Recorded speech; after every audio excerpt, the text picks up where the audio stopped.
Assalamualaikum warahmatullahi wabarakatuh. Perkenalkan, nama saya Rehana Sabita. Saya dari Fakultas Ekonomi dan Bisnis Prodi Manajemen.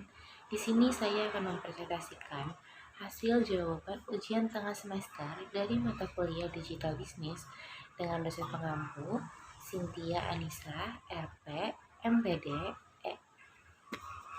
Perubahan lingkungan bisnis dan definisinya.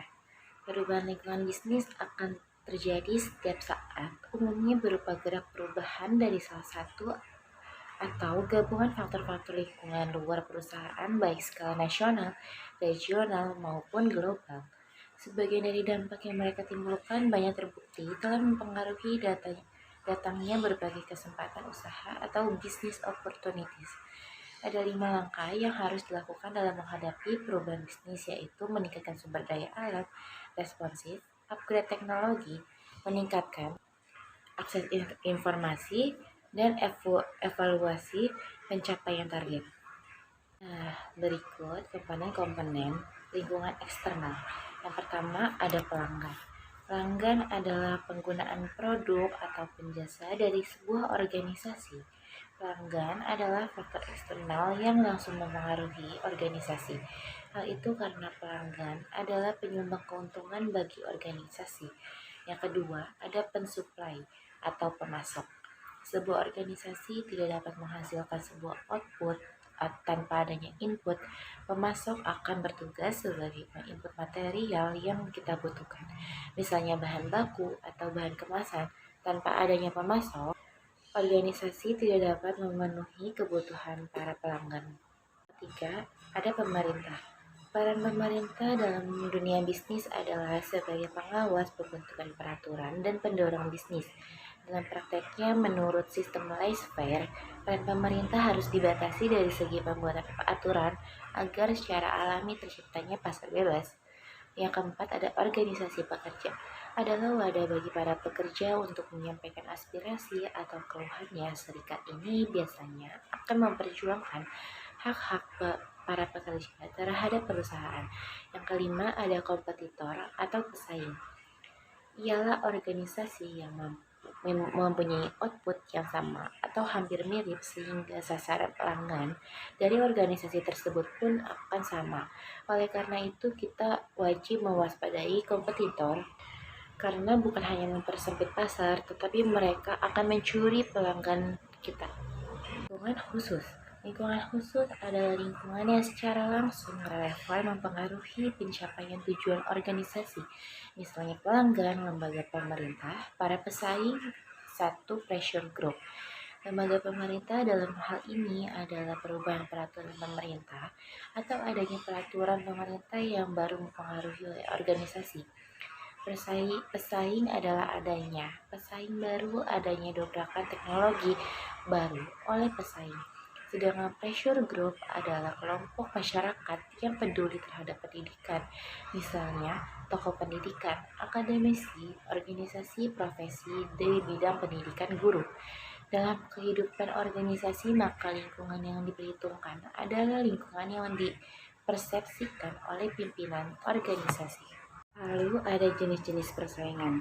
Yang pertama, persaingan generik, lebih dikenal dengan persaingan target market atau target pasar, karena persaingan ini terjadi akibat dari target pasar yang sama atau menyasar konsumen yang sama. Kedua, persaingan bentuk. Persaingan bentuk ini terjadi karena sebuah perusahaan memproduksi suatu produk yang hampir mirip dengan perusahaan lain, sehingga terjadi persaingan antar kedua produk. Ambil contoh produk teh botol susu dengan produk susu ultra. Yang ketiga, ada persaingan industri terjadi ketika sebuah perusahaan membuat produk ataupun kelas produk yang sama, misalnya persaingan antara pabrik minuman dalam kemasan. Persaingan merek ini terjadi apabila sebuah perusahaan bersaing dengan perusahaan lain dengan produk yang serupa dan juga memiliki harga yang relatif sama, misalnya susu ultra dan Indomilk sama-sama menjual susu dalam kemasan sehingga mereka bersaing dalam persaingan tingkat bermerek. Lalu ada 5 komponen lingkungan tidak langsung. Yang pertama ada variabel teknologi. Tingkat teknologi memainkan suatu peran signifikan dalam menentukan produk dan jasa yang akan dihasilkan. Perubahan teknologi seringkali dapat mempengaruhi tindakan-tindakan bersaing. Terobosan teknologi juga dapat mengarah pada posisi persaingan baru dalam industri yang berlainan. Yang kedua, ada variabel ekonomi. Manajer bisnis harus selalu menaruh perhatiannya terhadap biaya-biaya utama, dapat menggunakan waktu dan sumber daya untuk meramal perekonomian dan mengantisipasi perubahan harga. Yang ketiga, ada variabel sosiokultural. Nilai-nilai serta adat istiadat suatu masyarakat merupakan tuntunan yang menentukan bagaimana sebagian besar organisasi dan manajer akan beroperasi.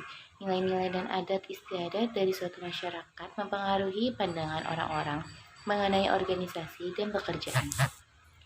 Yang keempat, variabel politik hukum. Keterlibatan pemerintah dalam masalah organisasi bisnis dan organisasi nirlaba telah meningkat. Meningkatnya peraturan menyusul kekalutan ekonomi sosial yang hebat. Yang kelima, ada dimensi internasional. Komponen internasional lingkungan luar memberikan peluang dan tantangan serta potensi untuk beralih dari sebuah faktor kekuatan tak langsung menjadi kekuatan langsung.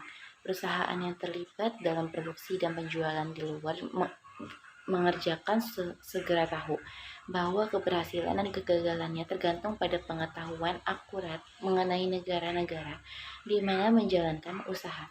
Yang keenam, ada kecenderungan dalam lingkungan luar, kesulitan dalam menghadapi peraturan-peraturan serta instruksi yang rumit ada kalanya saling bertentangan dari pemerintah.